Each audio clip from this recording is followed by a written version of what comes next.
এই দুনিয়ার পুরো জীবনটা এটা হচ্ছে লালসাময় একটা জীবন, লোভ, মরিচিকা, মায়াজাল। এই মায়াজালে আমরা আটকে আছি, ফলে মৃত্যুর কথা আমরা ভুলে গিয়েছি। পাগলের মতো ছুটছি, আরো টাকা লাগবে, আরো খ্যাতি লাগবে, আরো যশ লাগবে, আরো দাপট লাগবে। আমার এত টাকা দিয়ে কি হবে? এত সম্পদ দিয়ে কি হবে? এত ব্যস্ততা দিয়ে কি হবে? তোমার স্টপ, থামুন, অনেক হয়েছে। আন্না, থামুন, take a rest, take a breath and think about death. Think that you have to go back to your Lord.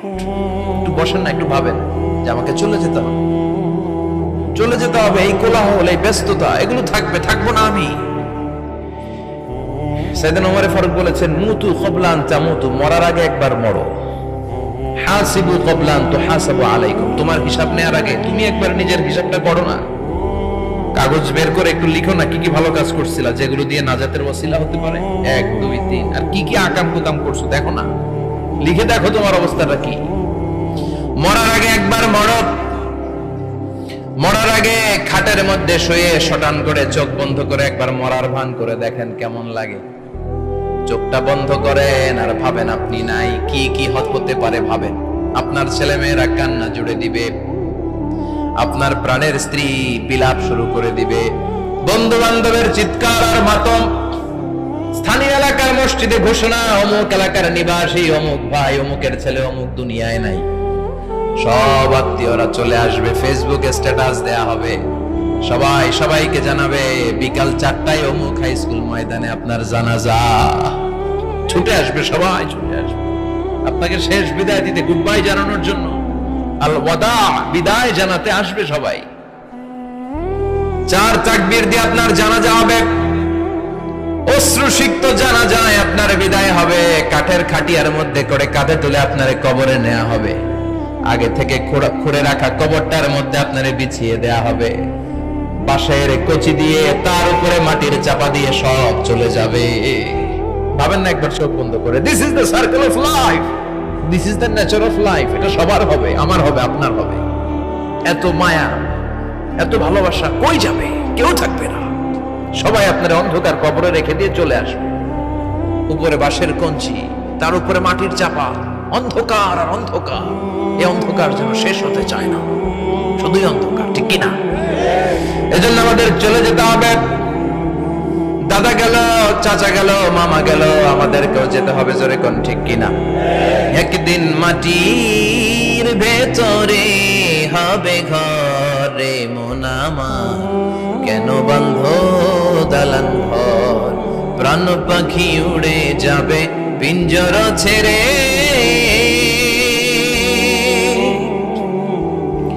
ধরা ধামে সবই রবে, তুমি যাবে চলে।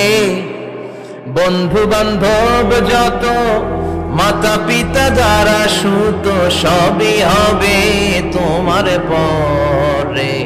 মন আমার কেন বন্ধ দালান ঘর, একদিন মাটির ভেতরে হবে ঘরে মন আমার, কেন বন্ধ দালান ঘর, ঠিক কিনা? সব করে থাকবে, চলে যেতে হবে আমাদেরকে। এজন্য আখিরাতের কথা যেন আমাদের স্মরণ হয়। বিষ্ণুই বলতেন, নাহাইতুকুমান জিয়ারাতিল কুবুর, আমি তোমাদেরকে কবর জিয়ারত করতে আগে নিষেধ করতাম, কিন্তু এখন নিষেধাজ্ঞা প্রত্যাহার করে নিলাম। এখন সব সময় তোমরা কবরের সামনে যাবা আর জিয়ারত করবা। কবরস্থানে জানতো বড়ুয়া কৃষ্ণপুরের এই গ্রামের কবরস্থান আছে কোন দিকে? পূর্ব দিকে আছে, গোখরার জলের ওদিকে। যান আপনারা, একটু যাবেন, একটু গেলে আখিরাতের কথাটা স্মরণ হবে। ওখানে ছোট শিশুরা শুয়ে আছে, কিশোর যুবকরা আছে, আপনার মতো তাগড়া যুবক মুরব্বীরা আছে। এরা এই এলাকায় থাকতো, এরা আকাশ থেকে নেমে আসে না, এই এলাকার সন্তান আজ নাই। একটা সার্টেন পিরিয়ড শেষে আপনিও থাকবেন না। This is the nature of life, this is the circle of life. ছোট্ট শিশু হয়ে এসেছিলেন, শৈশব, কৈশোর, যৌবন, প্রৌঢ়ত্ব। আগে ছিলেন সিঙ্গেল, বিয়ে করে হয়ে গেলেন ডবল। এরপরে আল্লাহ আপনাকে একটা মেয়ে দিল, এরপরে মেয়েকে বিয়ে দিয়ে শ্বশুর হলেন, এরপরে ওই মেয়ের ঘরে সন্তান হতে নানা হলেন। আর কতদিন? অনেক দিন হলো তো, অনেক লম্বা সময় পেয়েছেন আপনি। থিঙ্ক অ্যাবাউট ডেথ, এবার যাওয়ার কথা ভাবেন, আখিরাতের সামানের কথা ভাবেন, ফিরে যেতে হবে। কি শক্তিশালী যুবক, বার্ধক্য চলে আসলে লাঠি ছাড়া চলতে পারে না। কুচকুচে কালো দাড়ি সাদা হয়ে যায়, দাড়ির শুভ্রতা, বয়সের ভার, রং ধরা যৌবন জং ধরে শেষ, ঠিক কিনা? This is the circle of life. যুবক ভাইয়ের এইটাই জীবন, চলে যেতে হবে, কেউ থাকতে পারবে না, ঠিক কিনা? এটা রিমাইন্ডার আল্লাহ এই সূরার ভেতরে দিয়েছেন যে তোমাদেরকে ফিরে যেতে হবে। এই লোভ লালসা ছেড়ে দাও। রব্বুল আলামিন বলেন, আলহাকুমুত তাকাসুর হাত্তা যুরতুমুল মাকাবির। ও গোলাম, দুনিয়ার সম্পদ, লোভ লালসা তোদেরকে পাগল বানিয়ে দিয়েছে। এই লোভ পাগলামি কোনোদিন তোদের থামবে না যতদিন না তোরা কবরে ঢুকবি, ঠিক কিনা? কার কথা? আল্লাহ বললেন, দুনিয়ার সম্পদ আর লোভ আর মোহে তোমরা গাফেল হয়ে গিয়েছো। আখিরাতের কথা বেমালুম তোমরা ভুলে গিয়েছো, কিন্তু আখিরাতে তোমাদের যেতেই হবে, কবরের বাড়িতে তোমাদের ঢুকতেই হবে, ঠিক কিনা? যেতেই হবে। আমরা ভুলে যাই। আলহাকুমুত তাকাসুর, অতিরিক্ত পাওয়ার লোভ, বেশি বেশি খাওয়ার লোভ, বেশি বেশি জমানোর লোভ মানুষকে গাফেল বানিয়ে দিয়েছে। এটা মানুষের স্বভাব। আরো চাই, আরো চাই, এই স্বভাবটা আছে না নাই? দেখবেন ছোট বাচ্চারা মসজিদে দোয়া অনুষ্ঠান শেষে জিলাপি দেয় না? বড় কৃষ্ণপুর কি দেয়? আগে বাতাসা দিত না, এখন কি দেয়? জিলাপি দেয়, মিষ্টি দেয়। তো মসজিদের 2-3 গেট থেকে যদি দেয়, ছোট বাচ্চারা দেখবেন এদিক দিয়ে কয়েকটা নিয়ে আবার ওই গেটে লাইন ধরে। ওর হাত হলো ছোট হাত, ওর হাত ভর্তি জিলাপি, আর নেওয়ার জায়গা না, এরপর আরেক জায়গায় লাইন ধরছে। আরো লাগবে, আরো লাগবে, এই আরো আরো আরো চাই। এই স্বভাবটাই মানুষকে কুড়ে কুড়ে শেষ করে দিয়েছে। এত লাগবে কেন তোমার? চাহিদার কোনো শেষ নাই। Unlimited demand of human being. যার আছে বেশি তার চাই বেশি। যার সাইকেল আছে তার হুন্ডা চাই, হুন্ডা আছে তো প্রাইভেট কার চাই, প্রাইভেট কার আছে তো প্লেন চাই, প্লেন আছে তো হেলিকপ্টার চাই, হেলিকপ্টার আছে তো ওইটা চাই, ওইটা আছে তো সেটা চাই, ঠিক কিনা? এলাকার মেম্বার যে হয়েছে চেয়ারম্যান হতে চায়, আছে না নাই? চেয়ারম্যান সাহেব এমপি হতে চায়, আছে না নাই? এমপি সাহেব মন্ত্রী হতে চায়, আছে না নাই? মন্ত্রী সাহেব প্রধানমন্ত্রী হতে চায়, আছে না নাই? কিন্তু এই দেশে সুযোগ নাই। কথা কন, এই দেশে প্রধানমন্ত্রী সিলেক্টেড। 2-3 জনের বাইরে কেউ প্রধানমন্ত্রী হতে পারবি না, ঠিক কিনা? আমার এই জীবনে তো আমি 2-3 জনই দেখলাম। বেগম খালেদা জিয়া, মাননীয় প্রধানমন্ত্রী শেখ হাসিনার ছোট্টবেলা দেখেছি এরশাদকে, আমরা তখন ছোট। তো মানুষের চাহিদার কোনো শেষ নাই, যার আছে বেশি তার চাই বেশি। এজন্য বিষ্ণু বলেছেন, উনজুরু ইলা মান হুয়া আসফালা মিন, তোমার চেয়ে যে খারাপ আছে ওর দিকে তাকাও। ওয়ালা তানজুর মান হুয়া আ'লা মিন, তোমার চেয়ে যে ভালো আছে ওর দিকে তাকাও না, তোমার চেয়ে যে খারাপ অবস্থানে আছে ওর দিকে তাকাও। অনেকে নিজের অবস্থান নিয়ে সুখী না, এরকম আছে না নাই? আল্লাহ আমার এটা দিল না রে, ওইটা দিল না রে, পাইলাম না রে, কিচ্ছু হয় না, কি করব জীবন, হতাশ। আসলে আছে কিন্তু অনেক, কিন্তু শুকরিয়া নাই, টাকা, ঠিক কিনা? নিজের অবস্থান নিয়ে সুখী না, কিন্তু অনেক লোক আছে তারা আপনার অবস্থানে পৌঁছতে চায়। তাদের দিকে তাকিয়ে দেখেন, আপনি যে অবস্থানে আছেন এই অবস্থানে পৌঁছাটা অনেকের কাছে স্বপ্ন।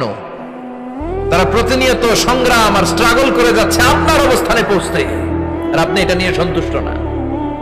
শেখ সাদির নাম শুনেছেন? বালাগাল উলা কাশাফাত দুজা, এই কবিতাটার রচয়িতা, ইরানের বিখ্যাত এক কবি। উনি একবার আর্থিক সমস্যার মধ্যে দিয়ে সময় কাটাচ্ছেন, টাকা নাই, পয়সা নাই, পায়ে দেওয়ার মতো জুতা নাই।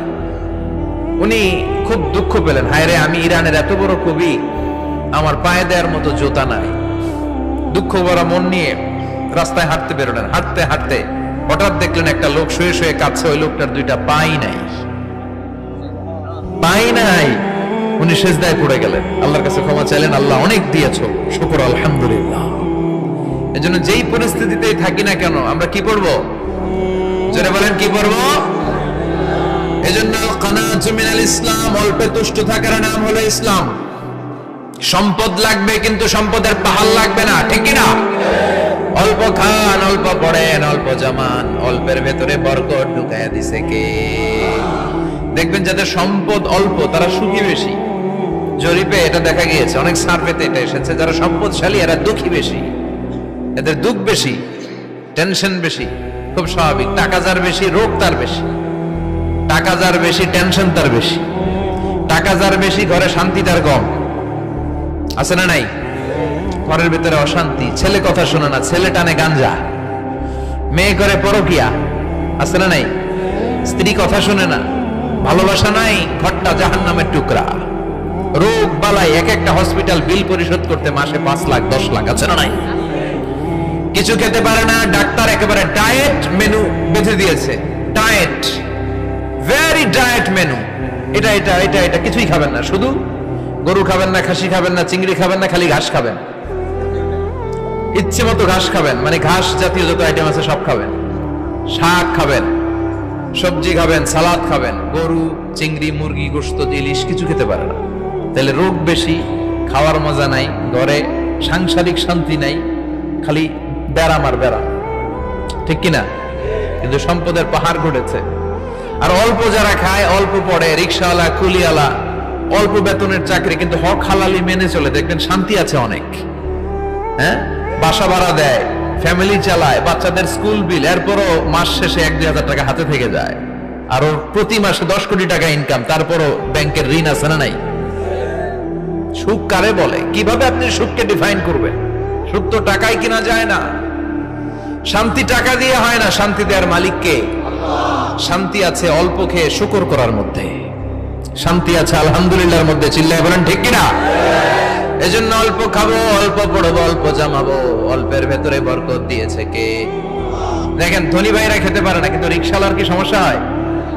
রিক্সাওয়ালারা সব খেতে পারে। কুলিওয়ালা, দিন মজুর, এরা একেবারে স্লিম, সুঠাম দেহি, মেদহীন পেট, পেটে কোনো মেদ নাই, ভুড়ি নাই। আর কোটিপতিদের মেদ আছে না নাই? এত বড় বড় পেট। ঠিক কিনা? আমাদেরও পেট আছে, তবে হালাল পেট। এটা হারাম টাকা দিয়ে এই ভুড়ি বানাই নাই আমরা। ছিলে বলেন ঠিক কিনা? রিক্সাওয়ালা, কুলিওয়ালা নিজেও নামাজ পড়ে, বউও নামাজ পড়ে, বাচ্চাটাও নামাজ পড়ে, রিক্সা চালায় আর জিকির করে লা ইলাহা।